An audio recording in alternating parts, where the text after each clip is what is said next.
காஞ்சிபுரம் மாவட்ட அதிமுக சார்பில் முன்னாள் முதல்வர் எம்ஜிஆரின் 109வது பிறந்தநாள் விழா மற்றும் கட்சி வளர்ச்சி பணிகள் குறித்த ஆலோசனை கூட்டம் ஒரிக்கை அருகே உள்ள தனியார் திருமண மண்டபத்தில் நடைபெற்றது.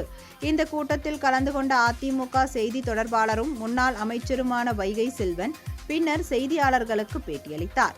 அப்பொழுது திரைத்துறையில் உள்ள பொதுவானவர்களை அரசு நிகழ்ச்சிக்கு கட்டாயப்படுத்தி வருகை தர வைத்து அரசு சாதனைகளை பற்றி பேச முதலமைச்சர் மு.க. ஸ்டாலின் வற்புறுத்துவதாக தெரிவித்தார்.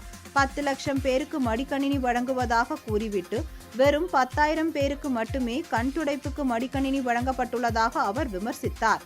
செங்கோட்டையன் ஒரு காலாவதியான மாத்திரை எனவும் அவரை போன்ற செல்வாக்கு இழந்தவர்கள் தாவேகாவிற்கு செல்வதால் அந்த கட்சியும் வளராது, அதிமுகவிற்கும் எந்த சேதாரமும் கிடையாது எனவும் அவர் தெரிவித்தார்.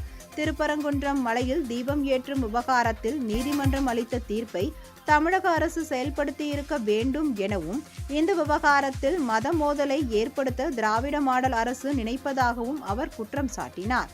குடும்ப அட்டைகளுக்கு 3,000 ரூபாய் என்பது தேர்தலையொட்டி எடுக்கப்பட்ட நடவடிக்கைதான் எனவும் அது தேர்தலில் எடுபடாது எனவும் வைகை செல்வன் தெரிவித்தார்.